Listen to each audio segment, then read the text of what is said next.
structure of the text, the structure of the text, it's okay. The structure of the text itself, um, and so that's like the context from which we started to work to work the idea of the book we wanted to make, working with that text. So the School of Human Pain, it's a very short novel by Mario, which has a very interesting structure because it has 56 fragments, um, and each fragment has a rule for its performance.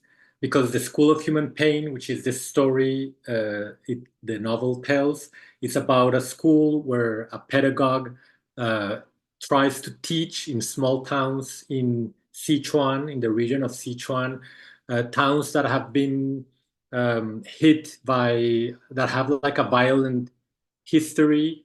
The pedagogue tries to teach in these schools ways to represent pain through performance or theater. Um, so as you're reading the book and reading about these schools and the story of this pedagogue and how the state starts to persecute this pedagogue because they find his teachings dangerous, the rules for the performance that accompany each chapter kind of are also hinting to the fact that what you are reading are in fact the representations that are put out or played out in the school in this grassroots theater place that they do like once a year because it's like a catharsis, gathering and going on stage and doing in community these representations of pain. So the book kind of it's the story of the school, but it's also the school itself being played out as you read. This was the feeling that we got, and this is what we wanted to. This is why we were so interested in this book because the reading itself of the text kind of took you out of the book and made you imagine not only the school but the scenes being played out and the little rules, which are small phrases that accompany each chapter, are very, even though they're rules, they're very open. Like they're open to interpretation. They're very ambiguous, and sometimes they're not even rules, even though the book calls them rule. Is just a narrative space that Mario uses in different ways. So the book is always like challenging you to in different directions. So when we started to think um, about this book, which the Sichuan part of the title kind of takes you to China, but when you read the book, there's like little hints that you might be in China, but the word China is never in the novel. And actually, as we were reading and reading about the book, I know it's not only us. Uh, you feel that you are reading something that could be taking place in the Andes Mountains, for example, in Quechua culture, and this is something that Mario does in his work, which is like a sort of transvestite writing. Like he might be writing about one setting, but he kind of clothes it in or cross dresses the setting into another, and the effect is that what really matters is the images and the stories he's telling and not exactly where they are taking place, because it's not an anthropological text but it's a literary text and it's dealing with its own autonomous space with which we connect, and we have an experience without trying to say, oh, this doesn't really happen in China, or this is not exactly, because he's creating his own space, and these are just little marks that kind of help you orient yourself, but it's also a little like part of the illusion that he's doing with writing as an act of magic, something like that, a little bit like creating a little world in which you step in and step out, and that little world has its own rules. Um, so when we were reading this, we started. We had been interested or there has always been an interest in like codexes, like ancient codexes of like in Central America or Mexico, or also in Peru, Andean cultures. These writings, which are not alphabetical writings, but like have another way of approaching. It's not the traditional necessarily like left to right or again the alphabet, but it uses images, the pictographs, also thinking about cave paintings. So this is an ongoing question about like language, about writing, and thinking about making books is also thinking about writing and how writing is presented, right? So this book kind of opened a little door to explore other types of writings. And so what we decided to do at the beginning was to um, explore the collage as our own way of making or producing a new kind of pictographic writing. So this allowed us to like, because the book allows for space to like kind of continue writing the book, and this because of the rules, because of the small fragments, and it's very fragmented, so you kind of like feel like you're piecing together a puzzle.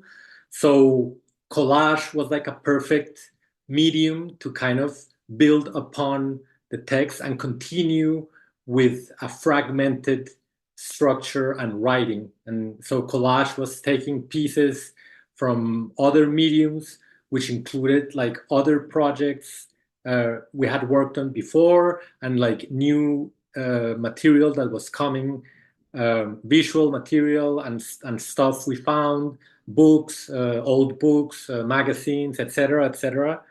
And it kind of started becoming like a vortex of gathering material and starting to um, create collages for each of the 56 themes that compose the book.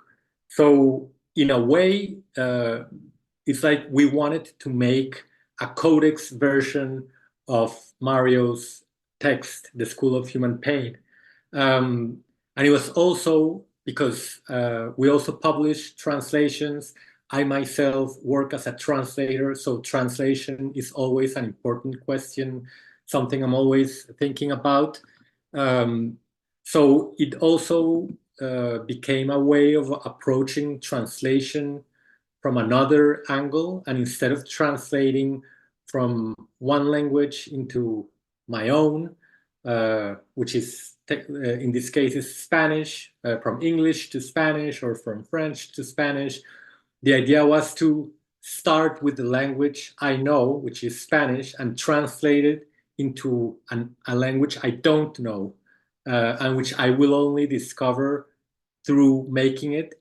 And so each collage started to be conceived as a translation of the scene, uh, of each of the scenes that compose the book.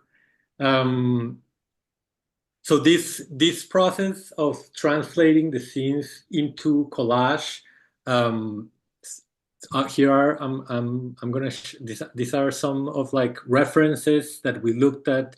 Uh, this is like a Chinese Naxi manuscript. So in the part below you see a Chinese characters, and in the part on top it's a pictographic language of the Naxi people, which is a region in China.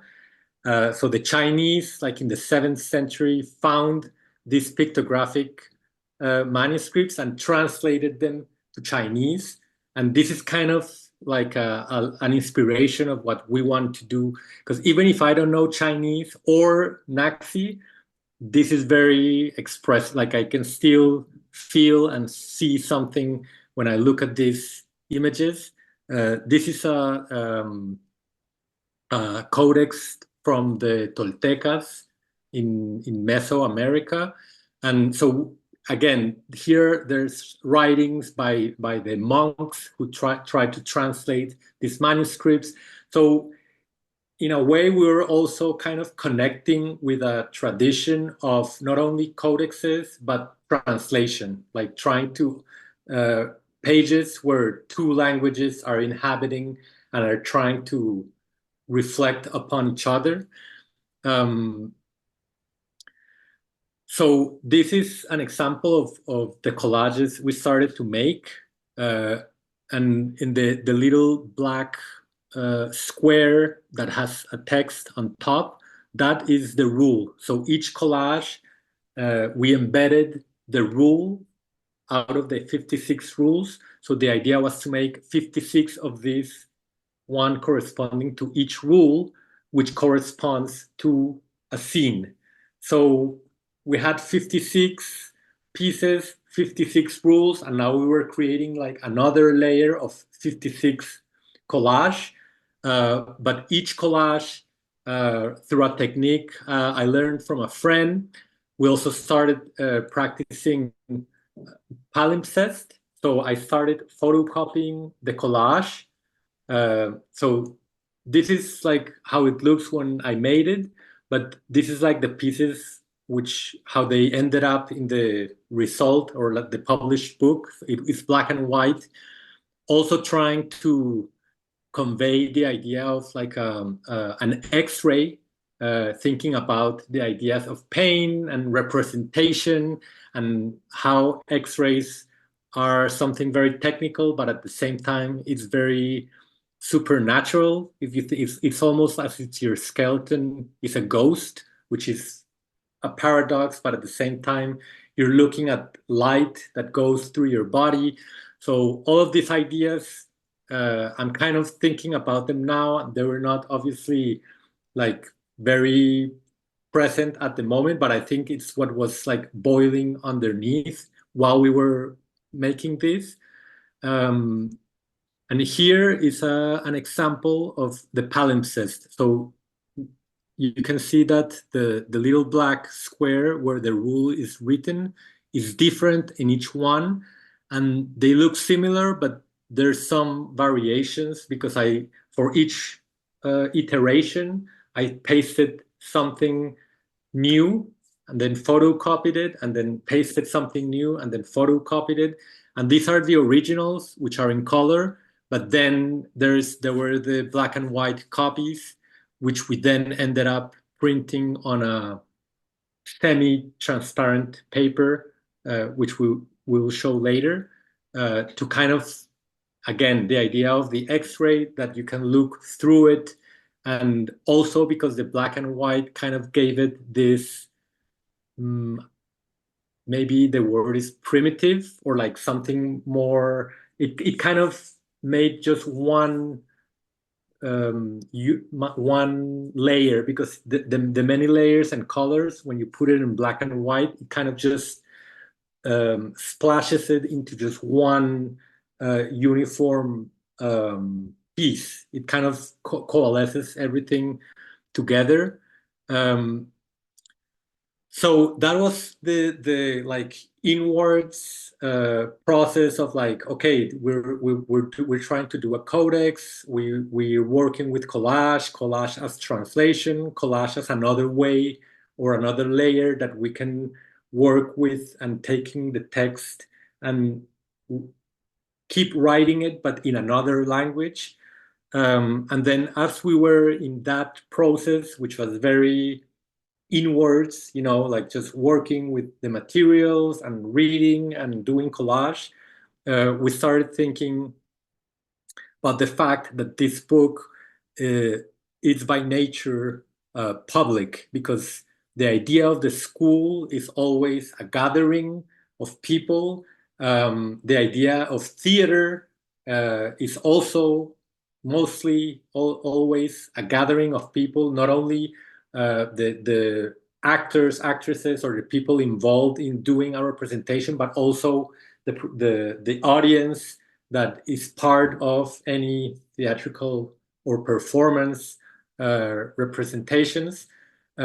So we were trying to think of how it would be interesting to kind of do basically like take the book, take the pieces of the book that we were working with and put them in a public space or put them in a public or like share them with people and kind of get like some type of feedback or so we developed a workshop um, which we wrote like a little like school notebook with some notes and ideas about the book, which was called Library as Dragon. Some notes, like a little bit like the title for this presentation, and these red pieces that you see in the image, those are the chapters from the novel itself. Each chapter has a title and then a small text, no longer than one page. So we printed, while we were working on the collage, we started printing and designing and printing parts of the fragments so that when we had a workshop, we had 10 fragments or 8 fragments to share. And what we proposed people was to pick one chapter of the ones that were hanging from a thread and do their own translation into collage. Um, so if there were 6 people in a workshop, they were gonna come up collectively. We were gonna come up with 6 different collage for 6 different chapters, and at the end, what we asked them was, we told them what we were doing. We told them that this was a work in progress and that we wanted to open the process and share it with people. And if they wanted, they could share their piece with us because what we wanted to do was to build a little archive. We called it the Archive of Pain, where there would be representations of pain or translations of the chapters of the representations of pain. And we didn't know what we wanted to do with that exactly, but we just were in the process of gathering. And as an exchange, they could take the red piece, the red chapter that they had chosen, they could take it home. And they also took home the little booklet that we prepared for the workshop, which was like a little essay binded with recycled paper. Some people decided to do the collage on the little booklet. Some people wrote on the booklet or cut out the booklet to use it in the collage. Some people didn't want to leave their collage because they wanted to take it with them, but there was an email in the little chapbook, so they sent a scan of the collage. So we started doing this in different cities in Colombia. Some places we made the proposition, some places we were invited to. And so there were like 8 or 9 different workshops in different parts of Colombia. And so in a way, so we, first of all, we gathered a lot of very different collage, sometimes drawings because people felt like drawing, sometimes writings because people felt like writing, sometimes a mixture of a little bit of everything. So we started like gathering an archive of all of these pieces by other people.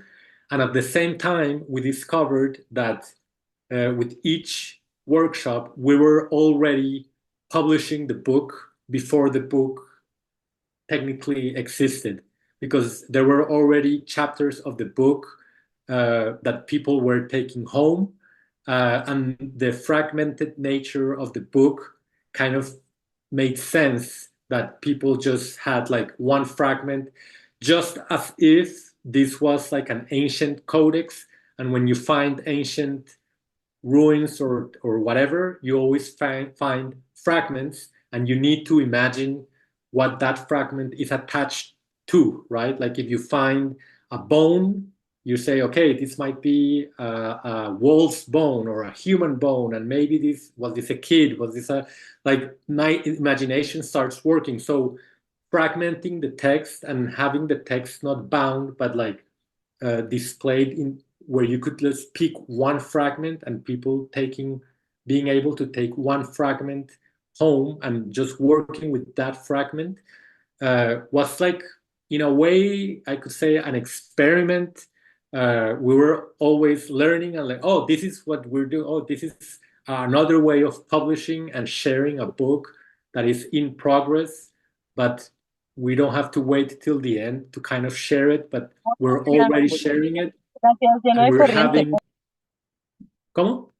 We're having feedback. So not we didn't just gather collage, but each workshop was a chance to hear from people. People we had conversations. People then we got emails of people telling us how they felt, or sometimes they had ideas, or sometimes they had questions.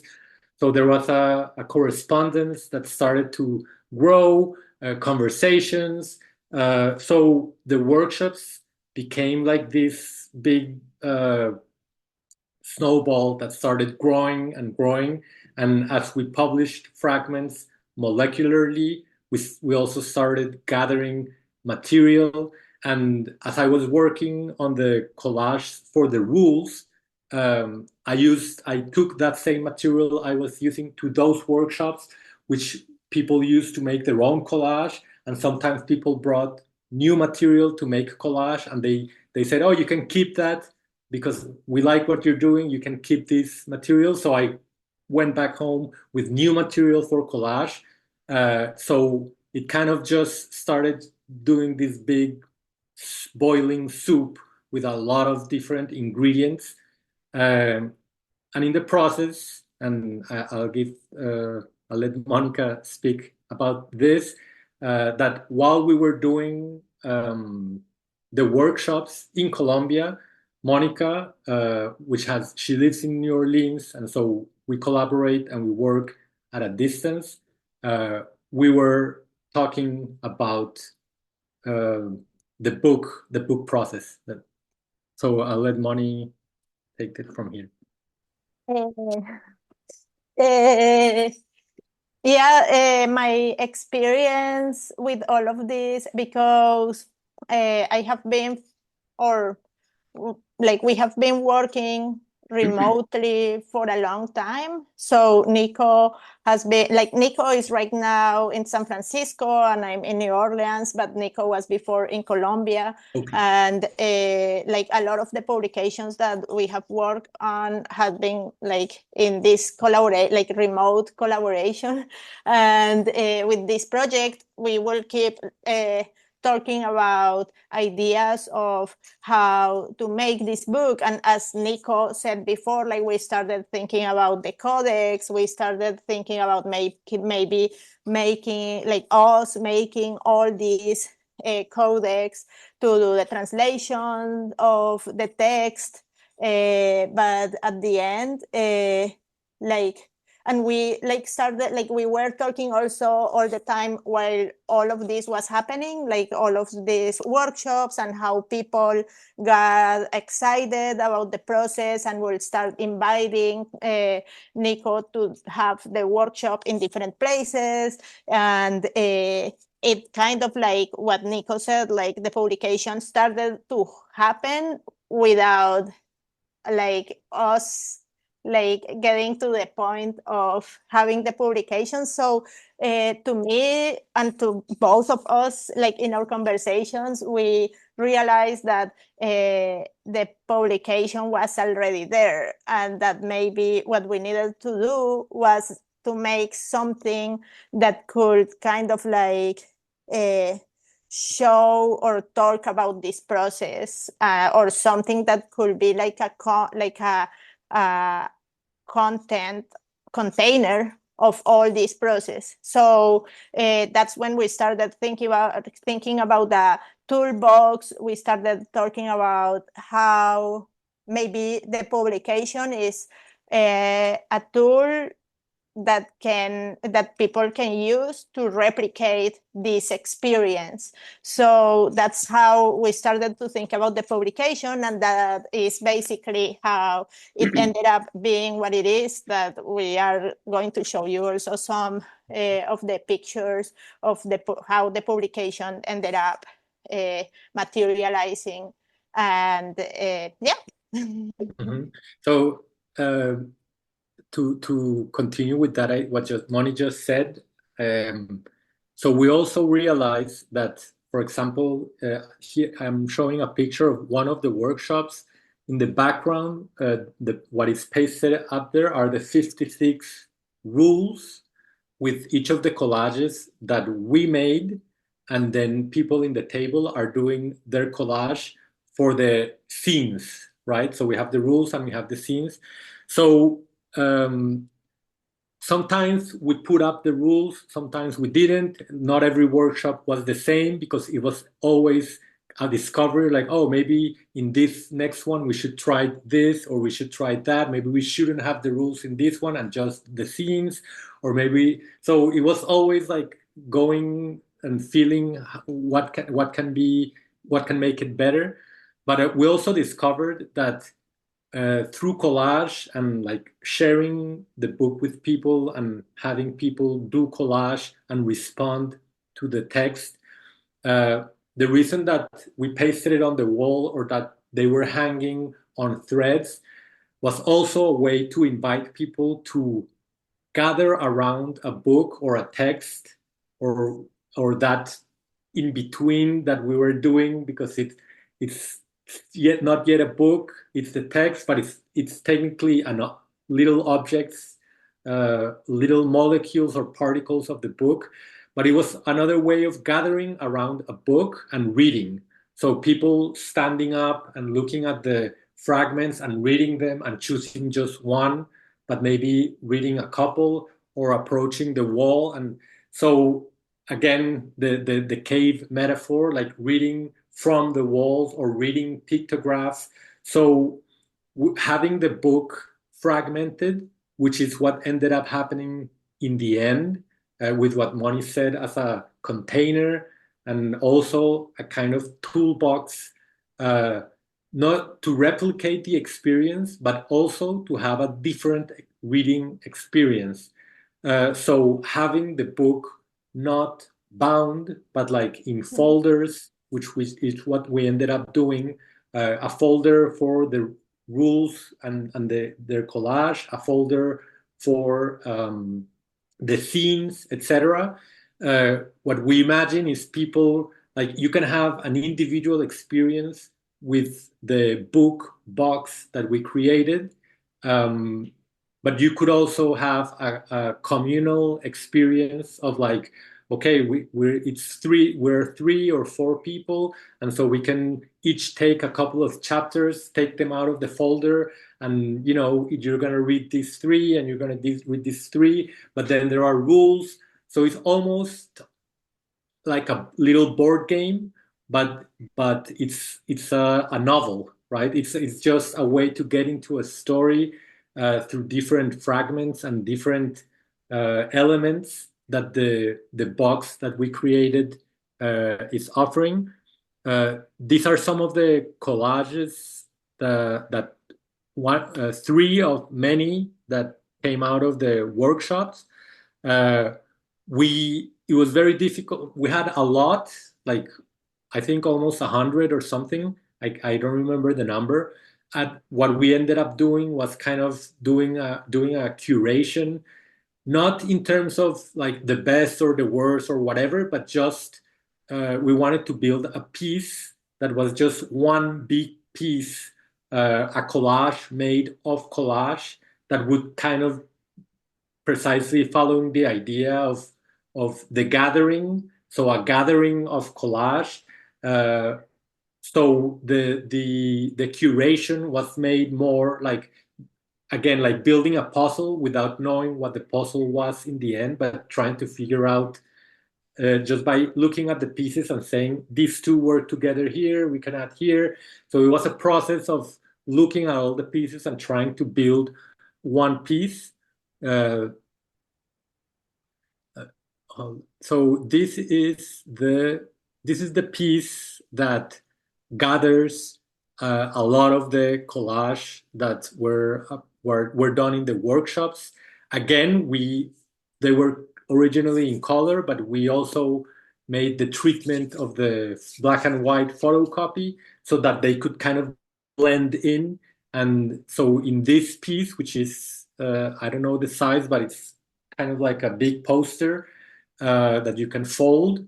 There's, I don't know, between And 20 and 30 collage of different people from different regions put into one big piece. ¿Vas a decir algo? and the size. But Ah, ya, ya, continue. ya. Continue. Um, and okay, I think we still have a little time. I just wanna, these pictures reminded me. So out of the 9 workshops, or I can't remember the exact number. Um, most of them were collage workshops, but there were 2 that uh, people, friends who are also artists were intrigued, were interested in what we were doing. And so they invited us to do versions of the workshop, but not with collage, but in the case of this image that we're showing with performance, so which actually kind of came back to the original idea of the book, and also with sound.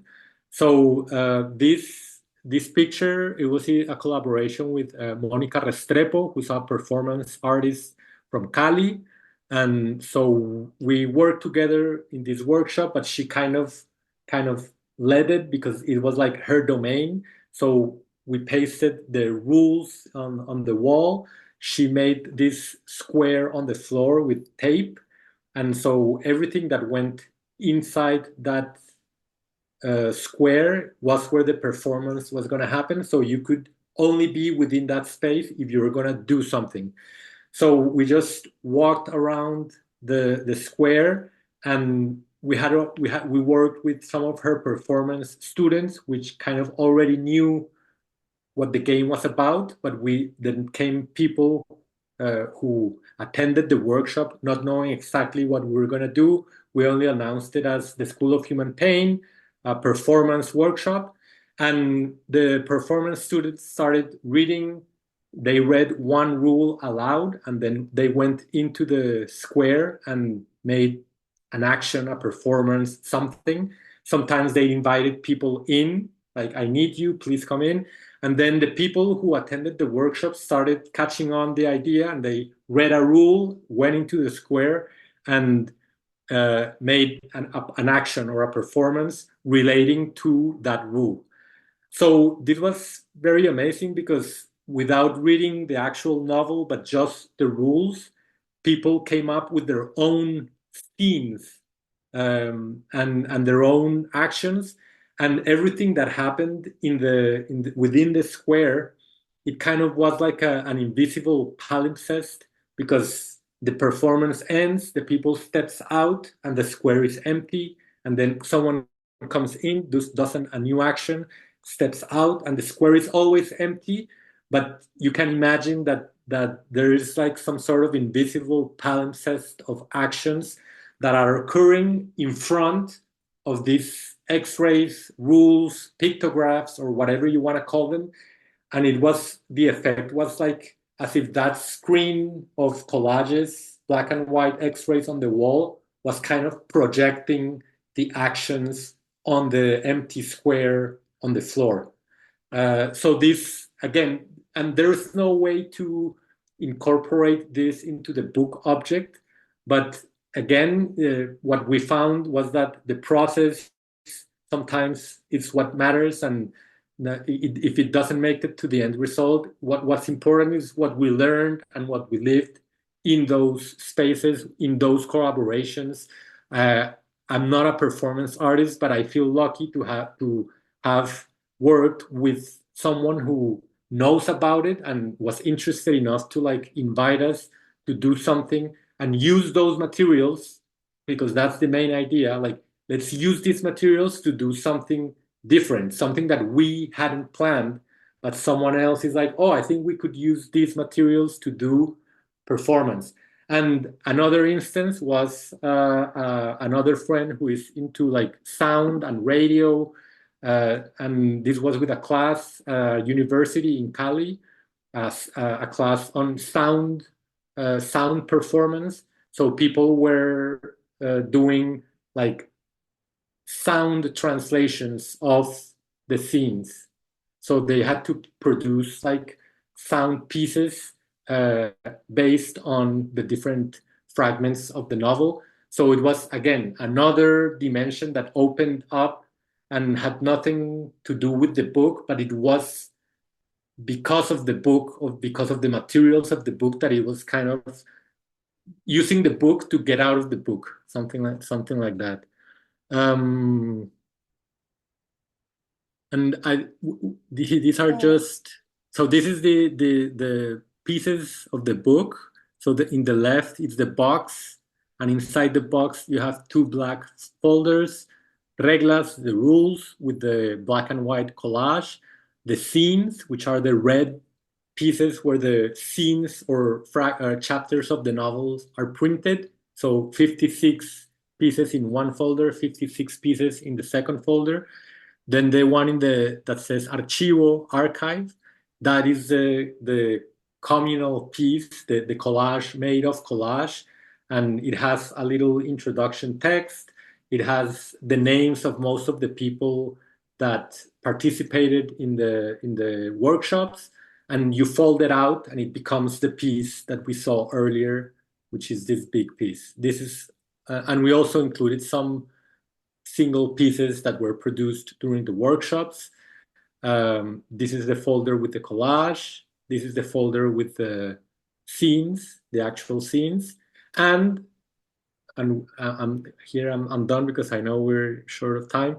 The bottom left, the 1 and 2 booklets, those are the number 1 is the booklet that we shared in the workshop, which has some like notes around about the process, the ideas that are in the book, what we are trying to do, etc., like a little essay.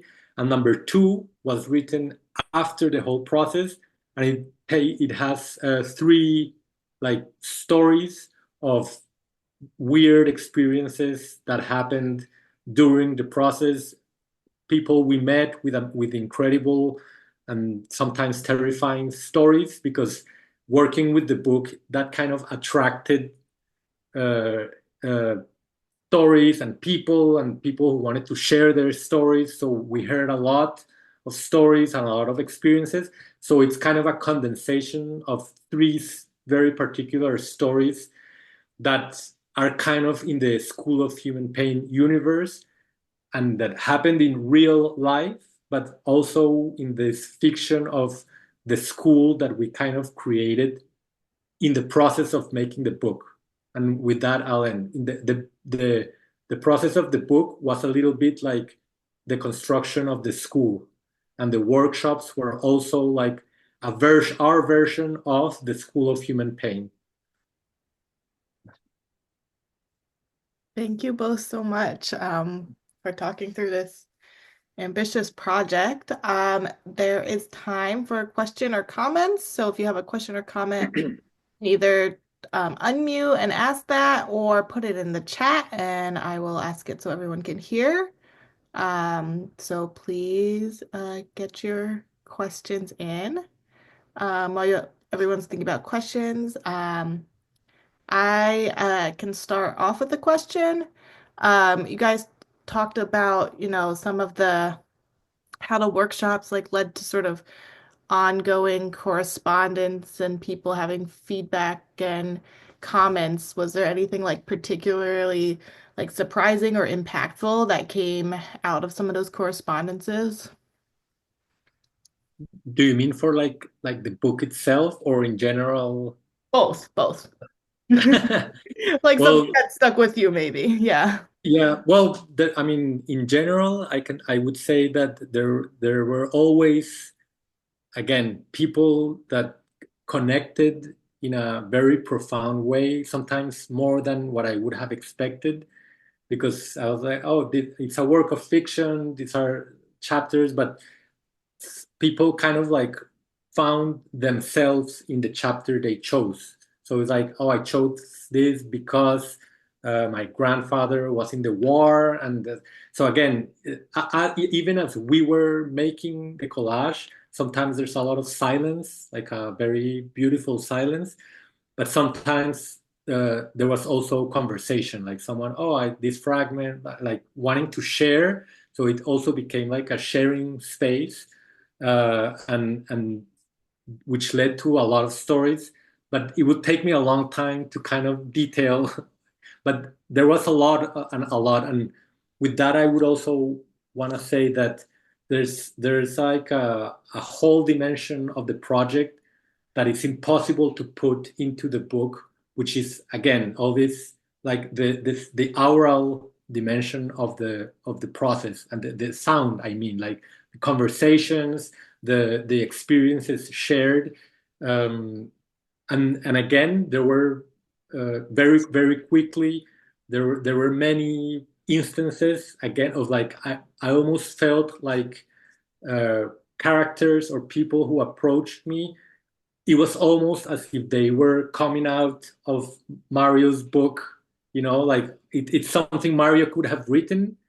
He didn't write it, but his book kind of put us in the position of having this very strange encounter. Like, I mean, strange because it wouldn't have happened if we hadn't been doing this book. But it would take me a long time to tell these stories, and I tried to write some of them, and they're included in the booklet. Great, thank you. We have a comment from Jessica Peterson. This is an amazing project. I appreciate how you adapted the content and structure to the process of making it. Thank you. Any other questions or comments? Please make sure to put it in the chat or turn off your mic and ask. If people were interested in seeing the books in person, is there anywhere it's available? Yes. Or no, we don't have it. I was going to say, like, yes, people can buy the book, and you can get in touch with us, send us an email, and we can ship it to you. But if it's like for looking at the book, like at a bookstore or a library or something, we don't really have it right now in any place. But we are looking forward to maybe uh, have the book Finding a place where it can finding a be place for the book. consulted publicly. Yeah. We only made 30 copies. We would have liked to make more, but that's what we were able to make. And we also maybe want to do like a simpler version of like a bound book that includes the collage and the just to have a more available version, because the box is very complex and it takes a lot of work and a lot of time, and so we were only able to make 30, and they've been circulating in here in Oakland, in San Francisco, in New Orleans, in Mexico, some of them in Colombia. But I don't know how many we have right now, but it's only 30, and we would like to find a way that there's at least one place where it could be like, but even if it's in one public library, for example, it's gonna be just one place, and you have to be in that place. So it's not that we're looking to be exclusive, but it's just how it works when you work at this scale and with the resources we have. Um, but that's why we appreciate these spaces, to be able to like talk about it and share at least part of what we did. Sarah has a question in the chat, a couple questions. What did you learn about yourself during this process, and what will you take with you to future projects? Very hard question. Um, I mean, a great question. I don't know if you have an answer, Moni. I can say I learned a lot, but I don't yet know what I learned. I'm still trying to figure out what I learned, especially at a human level. Not like oh, I learned that books, blah blah blah. Like, but it was definitely like a very challenging and rich experience, and and which I'm very grateful for because, as Monica mentioned, we try to do with this with every book, but this one in particular became the very important in the book, and not even the book itself, but like the process of the book as a pretext or an excuse to uh, be with people and talk with people and share and exchange experiences and information and just be there in a very real way. So yeah, like the whole process was a pretext to just go out there and just be and just learn. I don't know, again, I don't know exactly what, but I know we learned something. Uh, and to me, I will say that something, I will not say like that I learned from this process, but something that this process reminded me a lot, um, or made me think about a lot is about the time and how to kind of like flow with the time or with the process, because this project, we started talking about this project like 2 years ago, I think, or even maybe during COVID, like Sí. 2020.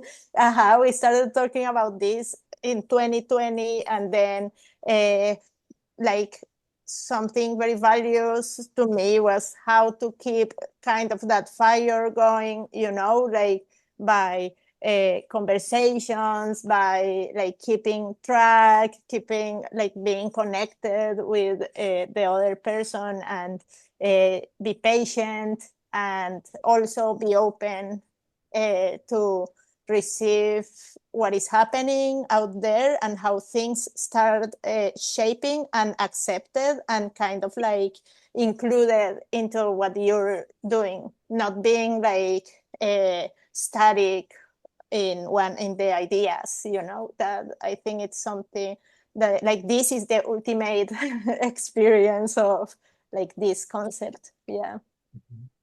Okay, I think we have time for one last question quickly. Um, the question we have from Anne in the chat is, can you visualize the content/concept of the book as a performance piece on a stage? um, yes, yes, but I think the what we did, the book, like the box book, uh, would be like the script or like the elements that someone can take and do their own version of whatever they want to do. The pieces, like the scenes are there, the rules are there. Again, they're very strange rules. They're not straightforward rules. Some of them are, but and Mario would tell you that the book is not meant for the stage. Like it's impossible. It's like a little joke, even, like he's playing with the idea of the book being like the script for a play. But technically he's like a little jester, and he's like, no, actually it's not. It's supposed to stay within the book, but that's his little joke. But the book itself, you can do anything with it. And what we tried to do was do precisely take the book not to the stage, but to the page.